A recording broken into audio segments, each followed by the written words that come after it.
ഇതാണ് സ്ട്രോബെറി സാൻഡോ. ജപ്പാനിൽ ഇതിൻ്റെ എസ്തെറ്റിക്കും ഇതിൻ്റെ ടേസ്റ്റും കൊണ്ട് ഭയങ്കര പോപ്പുലർ ആയിട്ടുള്ളൊരു ഡെസേർട്ടാണ്. ഇതുണ്ടാക്കാൻ വേണ്ടിയിട്ട് വെറും 3 സാധനം നമുക്ക് മതി. നമ്മളെ കയ്യിലൊരു മിൽക്ക് ബ്രെഡും പിന്നെ കുറച്ച് സ്ട്രോബെറീസും വിപ്പിംഗ് ക്രീമും ഉണ്ടോ എങ്കിൽ നമുക്കിത് പെട്ടെന്ന് ഉണ്ടാക്കാം. അപ്പോൾ ദാ നല്ലപോലെ കഴുകി വൃത്തിയാക്കിയ ഫ്രഷ് സ്ട്രോബെറി ഞാൻ റെഡിയാക്കിയേ. എന്നിട്ട് ഞാൻ വിപ്പിംഗ് ക്രീം നല്ലപോലെ ബീറ്റ് ചെയ്തു. പിന്നെ ഈ ക്ലിംഗ് റാപ്പിലോട്ട് നമ്മളൊരു പീസ് ഓഫ് ബ്രെഡ് വെക്കുക. അതിൻ്റെ മേലെ ഒരു ലെയർ ഓഫ് വിപ്പിംഗ് ക്രീം നമ്മൾ പുരട്ടണം. എന്നിട്ട് നമ്മൾ സ്ട്രോബെറി നേർങ്ങനെ വെക്കുക. ബാക്കിയുള്ളതും കൂടെ വിപ്പിംഗ് ക്രീം വെച്ച് കവർ ചെയ്തിട്ട് വേറൊരു പീസ് ഓഫ് ബ്രെഡും കൂടെ വെക്കുക. എന്നിട്ട് നമ്മൾ ബാക്കിയെല്ലാം കവർ ചെയ്യാൻ മറക്കരുതേ.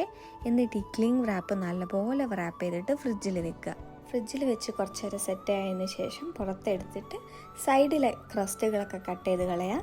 എന്നിട്ട് നടു കട്ട് ചെയ്തിട്ട് എൻജോയ് ചെയ്യാം. നിങ്ങൾക്ക് ഈ വീഡിയോ ഇഷ്ടമായിട്ട് മാത്രം ലൈക്ക് സബ്സ്ക്രൈബ് ചെയ്യണം.